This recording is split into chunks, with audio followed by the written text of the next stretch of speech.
একটি বিয়ের অনুষ্ঠান, চারিদিকে আলো ঝলমল, সাজ সাজ রব। কনের চোখে জল, কনের বাবার চোখেও জল। কিন্তু সেই জল কি শুধু বিদায়ের?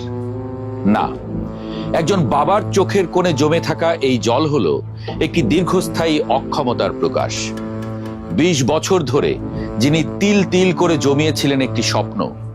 স্বপ্ন ছিল আদরের মেয়েকে যখন শ্বশুর বাড়ি পাঠাবেন, তখন তার শরীরের এক কোণে থাকবে বাবার দেওয়া সামান্য কিছু সোনা।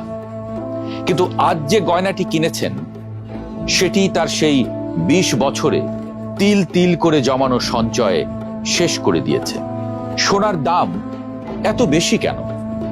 কারণ আন্তর্জাতিক বাজারে সোনার দাম বেশি। কিন্তু বাংলাদেশের সোনা তো আন্তর্জাতিক বাজার থেকে আসে না।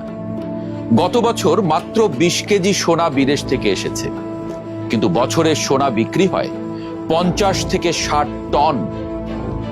বাকি সোনা তো বিদেশ থেকে আসেনি, তাহলে আন্তর্জাতিক বাজারের দোহাই কেন? কারসাজিটা কোথায়? শুরুতে যেমনটি বলছিলাম, বাংলাদেশে যত সোনা বিক্রি হয় তার মাত্র ৩,০০০ ভাগের ১ ভাগ বিদেশ থেকে আমদানি করা হয়, অর্থাৎ আন্তর্জাতিক বাজার থেকে আসে। সেক্ষেত্রে বাংলাদেশের সোনার বাজারের দাম ওঠানামার সাথে আন্তর্জাতিক বাজারের কোনো সম্পর্ক থাকার কথা নয়। শুভঙ্করের ফাঁকিটা এখানেই। সোনা তো টাকা নয়, সোনা দিয়ে আমরা লেনদেন করি না। কোনো মেয়ে বিয়েতে যে সোনা পায়, সাধারণত সেগুলো সে আর বিক্রি করে না, যক্ষের ধনের মতো আগলে রাখে। কিংবা সোনার মেডেল, উপহার পাওয়া সোনার গয়না, যে কোনো স্বর্ণের অলংকার মানুষ যখন তখন ভেঙে ফেলে না। বছরের পর বছর আলমারিতে গয়নার বাক্সে যত্ন করে তুলে রাখে। কোনো উপলক্ষে বছরে ২-১ বার হয়তো পরা হয়, কোনোটা তো ১০ বছরেও একবার পরা হয় না।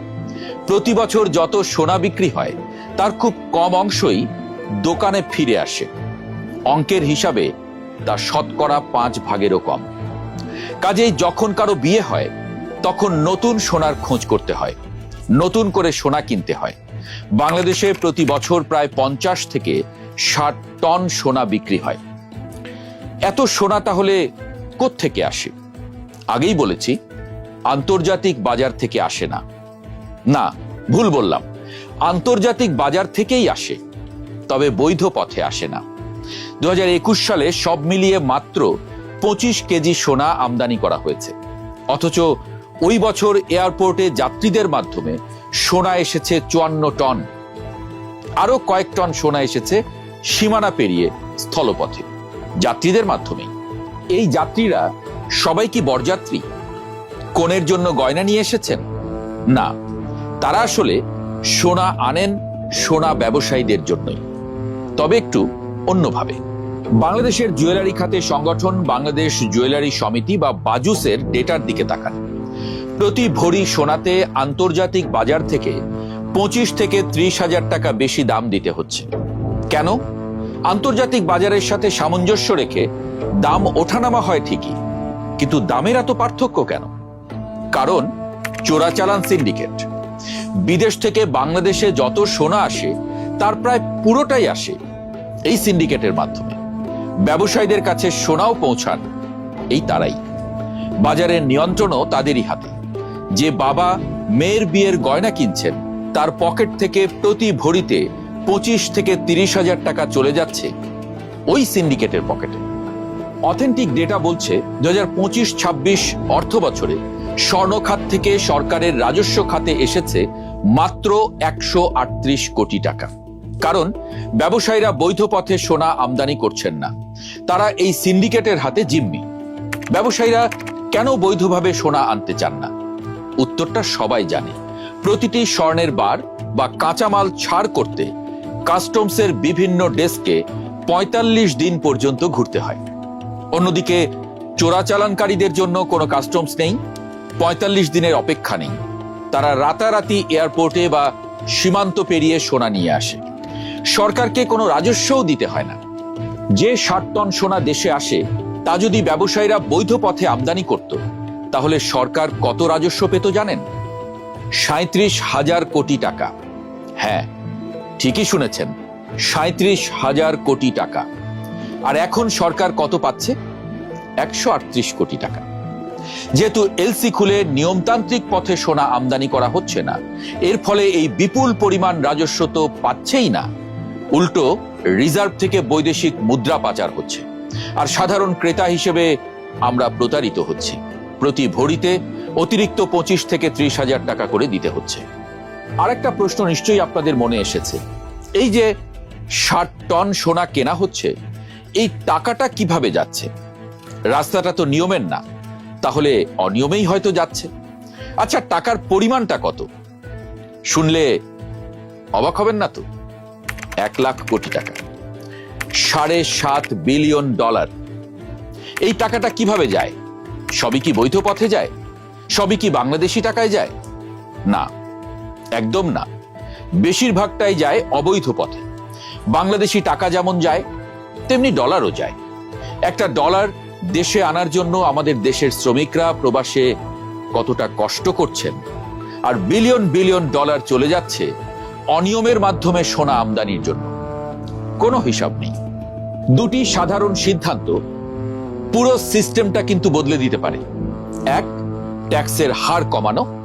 আমদানিতে যে পরিমাণ ট্যাক্স দিতে হয় তা যদি একটু কমানো হতো, ব্যবসায়ীরা তাহলে বেশি দাম দিয়ে সিন্ডিকেটের কাছে সোনা কিনতে বাধ্য হতেন না। আর দ্বিতীয়টি হলো আমলাতান্ত্রিক জটিলতার অবসান। বৈধ পথে সোনা আমদানি করতে গেলে নানা বাধা পেরোতে হয়, একের পর এক ডকুমেন্ট পাশ করাতে হয়, এই টেবিল থেকে সেই টেবিল, অপেক্ষা করতে হয় দিনের পর দিন। $7.5 বিলিয়ন অবৈধ ব্যবসা টিকিয়ে রাখতে পুরো আমলাতন্ত্রই এই সিন্ডিকেটের হাতের পুতুল। কথা আরো আছে, আমাদের সোনা শিল্প এখনো খুচরা দোকানদারি শিল্পেই রয়ে গেছে। বাংলাদেশে গয়নার নতুন ডিজাইন হয় না বললেই চলে। ডিজাইনে আমরা ভারত এবং দুবাইকে অনুসরণ করি। অথচ একসময় আমাদের দেশে প্রায় 10 লাখ স্বর্ণকার ছিল। অনুপম কাজের জন্য তাদের বলা হতো হিরণ্যকর, আর আজ তাদের বলে শেকড়া। এই কারিগররা আজ কোথায়? তারা ধুকে ধুকে মারা গেছেন। জুয়েলারি কারখানায় যে পরিমাণ ধুলো ও কেমিক্যাল থাকে, তা একজন মানুষের ফুসফুসকে ভয়াবহভাবে ধ্বংস করে দিতে পারে। বাংলাদেশে এখন যে কয়েক হাজার কারিগর অবশিষ্ট আছেন, যাদের কোনো স্বাস্থ্য বীমা নেই, কোনো সামাজিক নিরাপত্তাও নেই। শুরুতেই বলেছিলাম টাকার মতো সোনা লেনদেন হয় না, কিন্তু আমাদের পাশের দেশ ভারতে কিন্তু হয়। পোদ্দারের দোকানে সোনা রেখে মানুষ টাকা তোলে, আবার কিছুদিন পর টাকা হলে সোনার গয়নাটা ছাড়িয়ে আনে। এই ব্যবস্থাও স্মার্ট করা যেতে পারে। $7 বিলিয়ন ব্যবসা, সুযোগ অনেক। এসব নিয়ে আমরা হয়তো পরের পর্বে আরো কথা বলবো। আজ শুধু এটুকু বলে শেষ করি, সোনার সিন্ডিকেট ভাঙুন, বৈধ পথে সোনা আনার পথটা পরিষ্কার করুন। 24 থেকে 48 ঘন্টার মধ্যে সোনা আমদানির প্রসেস শেষ করুন। ব্যাংকিং চ্যানেলে পেমেন্ট করে সরাসরি সোনা আনার সুযোগ দিতে হবে। সরকার যদি ট্যাক্স কমিয়ে এখনকার 5 ভাগের 1 ভাগে নামিয়ে আনে, যদি আমলাতান্ত্রিক জটিলতা কমিয়ে দেয়, তাহলেও সরকার 5 থেকে 7,000 কোটি টাকা ট্যাক্স পাবে। এখন বলতে গেলে তো কিছুই পায় না। আর সাধারণ মানুষ ন্যায্য মূল্যে সোনা কিনতে পারবে। প্রতি ভরি সোনায় 25 থেকে 30,000 টাকা অতিরিক্ত গুনতে হবে না। যে বাবার কান্না দিয়ে আমরা শুরু করেছিলাম, তার স্বপ্ন কি আসলে খুব বেশি? তিনি কেবল চেয়েছিলেন তার মেয়ের আনন্দ। আমাদের অর্থনীতি যদি সচল হয়, আমাদের সোনা যদি চোরাচালান থেকে বেরিয়ে বৈধ হয়, তবে তো কেবল এই বাবা নন, হাজার হাজার বাবা মা তাদের সন্তানদের ভবিষ্যৎ নিয়ে নিশ্চিন্ত হতে পারবেন। আগামীতে আমরা দেখতে চাই একটি স্মার্ট জুয়েলারি ইন্ডাস্ট্রি। বাংলাদেশ স্বর্ণের গহনা রপ্তানির মাধ্যমে বিশ্বে মাথা উঁচু করে দাঁড়িয়েছে, কারণ আমাদের কারিগরদের হাতের জাদুর কোনো বিকল্প নেই পৃথিবীতে। শুধু প্রয়োজন সঠিক নীতিমালা ও আধুনিকায়ন। আর তাহলেই বিয়ের আসরে আর কোনো বাবার চোখের কোণে বিষণ্ণতার জল জমবে না, জমবে আনন্দের অশ্রু।